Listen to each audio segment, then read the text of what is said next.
Jane Austen has nothing on the Book of Ruth.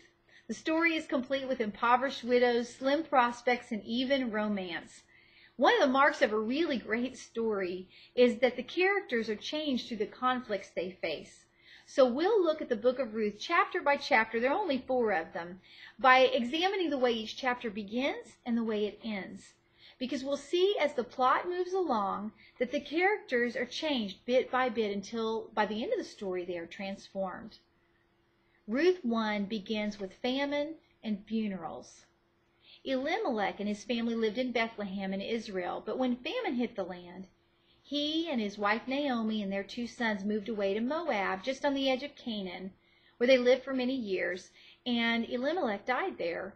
Well, his sons married Moabite women, but then his sons also died, leaving behind 3 widows who were helpless to provide for themselves.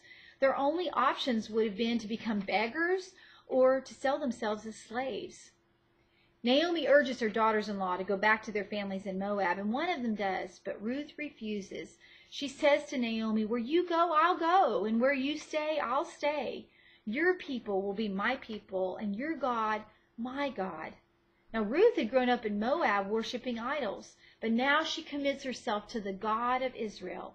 So she and Naomi go back to Bethlehem, and the chapter ends with a friend for Naomi and with food. The final verse of the chapter says that they return just as the barley harvest was beginning. Chapter 2 begins with a man and a meal. Ruth and Naomi were poor, so Ruth took advantage of the law of gleaning.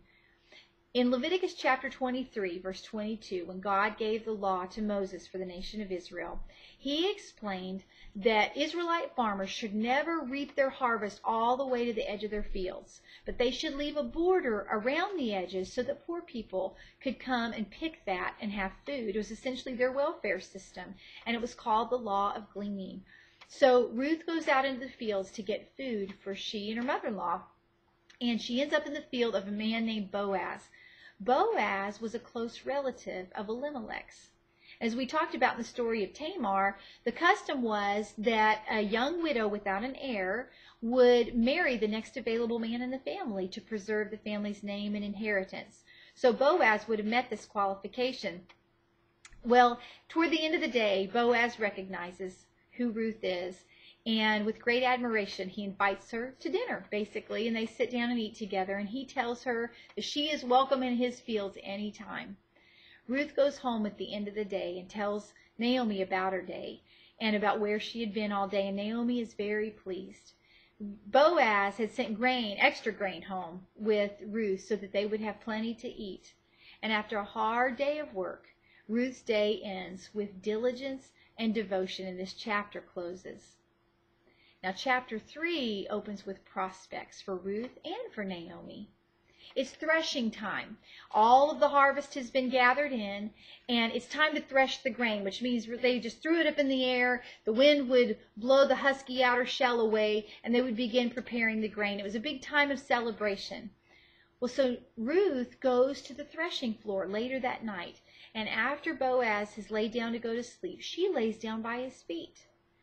And when he wakes up and notices she's there, she says to him, "Spread your covering over me, for you are a near kinsman. You're a close family member," she's saying. And she's not saying, "I want to get under the covers with you." What she's saying is, "Would you give me your protection? Would you become my provider?" She's really saying, "Will you marry me? Will you fulfill your role as a kinsman redeemer?" And Boaz is delighted. He had long since fallen in love with Ruth. He had presumed that he was too old for her to even notice, but he was apparently wrong. But there's one problem. There is actually a family member that's a closer relative than he is. So he sends Ruth back home and says he'll take care of everything.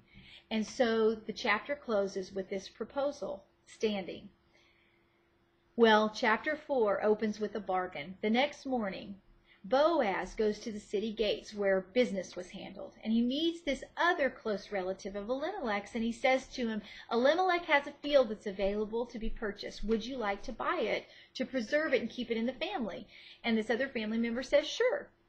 And so Boaz says, "Okay, on the day you acquire the land, you will also acquire Ruth the Moabitess as your wife."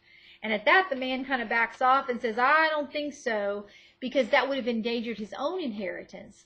And so Boaz says, okay, I'll take care of it. And so he marries Ruth at last. And chapter 4 closes with a baby. It opens with a bargain and closes with a baby. And let me just read this little bit out of chapter 4. So Boaz took Ruth, and she became his wife, and the Lord enabled her to conceive, and she gave birth to a son. The women said to Naomi, "Praise be to the Lord, who this day has not left you without a kinsman redeemer." Leviticus chapter 25 explains the law of the kinsman redeemer. A kinsman redeemer would have been a family member who could buy another family member back out of slavery so that they would not have to be slaves. And there were some requirements that this family member had to meet. First of all, a kinsman redeemer had to be a kinsman. They had to be a family member. They also had to be a free person. They couldn't be a slave. They had to be able to redeem. They had to be able to pay the price of redemption. And they had to be willing to redeem. Well, Boaz was all of those things. And so he stepped in and essentially redeemed Ruth and Naomi out of potential slavery. And through the birth of this baby, we see hope. We see new life and redemption come full circle. And in this story, not only do we see a beautiful romance out of a true story, but we also see a shadow of what Jesus Christ would do for you and me. Because we are born slaves to sin, and we needed a redeemer to buy us back, to save us out of slavery.